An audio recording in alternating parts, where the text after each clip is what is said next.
میں میرٹھ گیا تھا، گرمی بہت ہو رہی تھی، تو میرے ایک دوست مجھے لے کر ایک ہوٹل میں چلے گئے جو ایک جین کا ہوٹل تھا۔ جین وہ کمیونٹی ہے میرے بھائیوں کہ جس میں نہ کوئی جاہل ہے، ان پڑھ ہے، نہ کوئی غریب ہے۔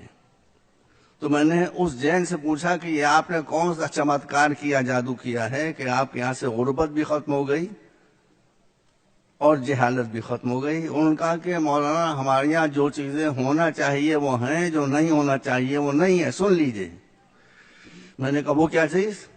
کہا کہ ہم کو جتنے اسکول اور کالج چاہیے ہیں وہ ہم نے اپنی کمیونٹی کے لیے بنا لیے ہیں، اور مولانا صاحب ہمارے یہاں پنڈت نہیں ہوتے ہیں۔ تو ہم نے کہا یہی ہماری مصیبت ہے، ہمارے یہاں معاملہ الٹا ہے، جو نہیں ہونا چاہیے وہ ہے، جو ہونا چاہیے وہ نہیں ہے۔ اسکول ہمارے یہاں نہیں ہے، کالجز ہمارے یہاں نہیں ہے، مولوی ہمارے یہاں بھرے ہوئے ہیں۔ مولوی حضرات جو ہیں وہ نگیٹو پریچنگ کرتے ہیں، لوگوں کو غلط راستہ بتاتے ہیں، علماء ہمیشہ ملاتے ہیں اور جوڑتے ہیں۔ میرے پاس 5 منٹ ہے، میں وقت کا بہت پابند ہوں، 3 منٹ اور رہ گئے میرے پاس، 3.5 منٹ۔ دیکھیے ہمارے رسول نے فرمایا ہے کہ عقل مندی کی بات کہیں سے بھی ملے لے لو، ہندو کے منہ سے ملے لے لو، یہودی کے منہ سے ملے لے لو، کسی کے منہ سے ملے لے لو۔ میں آپ کو ایک بات خالی بتانا چاہتا ہوں، جیوز یہودی ہمارا ان سے کوئی جھگڑا نہیں ہے۔ جیوز میں ایک ایکسٹریمسٹ گروپ ہے جو صہیونسٹ کہلاتا ہے، ان سے ہمارا جھگڑا ہے۔ اب میں آپ بتاتا ہوں، یہ واقعہ میں نے ریڈرز ڈائجسٹ میں بہت پہلے پڑھا تھا کہ جب سن 48 میں یہودیوں کو ان کی خیال میں ان کی زمین مل گئی تو وہ اپنے چیف پریسٹ کے پاس آئے، انہوں نے کہا کہ ہم کو ہماری زمین اسرائیل مل گیا ہے، ہم یہوہ کا شکریہ ادا کرنا چاہتے ہیں۔ کہا کیسے ادا کرنا چاہتے ہو؟ سنیے، بات میں ختم کر رہا ہوں۔ تو انہوں نے کہا کہ ہم چاہتے ہیں کہ آپ ہمارے لیے ایک بہت ہی بھویہ سینیگاگ بنا دیں، جیسی پوجا استھل نہ مسلمانوں کے پاس ہو، نہ کرسچنس کے پاس ہو، نہ ہندوؤں کے پاس ہو۔ سنیے، یہ عقل کی بات ہے، یہ وزڈم کی بات ہے۔ اس نے کہا، لوگوں نے کہا ایک ایسا بھویہ شاندار سینیگاگ بنا دیں کہ ایسا سینیگاگ، ایسا پوجا استھل کسی کمیونٹی کے پاس نہ ہو۔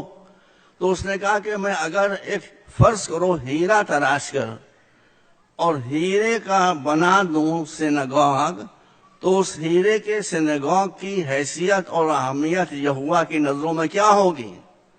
تو انہوں نے کہا کچھ نہیں۔ یاد رکھیے یہ بات، یاد رکھیے۔ کہا تو تم جتنے اربوں ڈالرز لائے ہو، اس سے سینیگاگ نہ بناؤ، اس سے اپنی کمیونٹی کو بناؤ۔ یہ پیسہ مجھے دے دو، میں اس کو ریزرو فنڈ کے طور پر ڈالے دیتا ہوں، اور اس سے میں یہودیوں سے غربت کو اور جہالت کو مٹاؤں گا۔ ایک آدمی کا ویژن تھا، ایک آدمی کی بصیرت تھی، ایک آدمی کی نظر تھی، جس نے یہودیوں سے غربت اور جہالت دونوں چیزوں کو ختم کر دیا۔ آج دنیا میں سب سے زیادہ ایجوکیٹڈ کمیونٹی اگر کوئی ہے تو جیوز کی ہے، اور آج دنیا میں اگر ریچسٹ کمیونٹی ہے تو وہ یہودیوں کی ہے۔ آپ کے لیے بھی اس کے علاوہ کوئی چارہ نہیں ہے۔ قومیں بلڈنگوں سے نہیں بنتی ہیں، قومیں ایجوکیشن سے بنتی ہیں، قومیں تعلیم سے بنتی ہیں، قومیں شکشا سے بنتی ہیں۔ آپ میری بات مان لیں، میں آپ کے سامنے، میں نہ شیعہ ہوں نہ سنی ہوں، میں تو اکبر کا مقلد ہوں۔ اکبر الہ آبادی بہت بڑے شاعر تھے، وہ کھلے دل کے آدمی تھے۔ تو ان کی بیوی نے ایک دن ان سے کہا کہ آپ ہیں کہ آپ شیعہ ہیں کہ سنی ہیں؟ کہنے کیوں؟ کہنے میں یہ دیکھتی ہوں کہ آپ جب شیعوں میں بیٹھتے ہیں تو شیعوں کی ایسی باتیں کرنے لگتے ہیں، جب سنیوں میں بیٹھتے ہیں تو ان کی ایسی باتیں کرنے لگتے ہیں، تو ہیں آپ ہیں کیا؟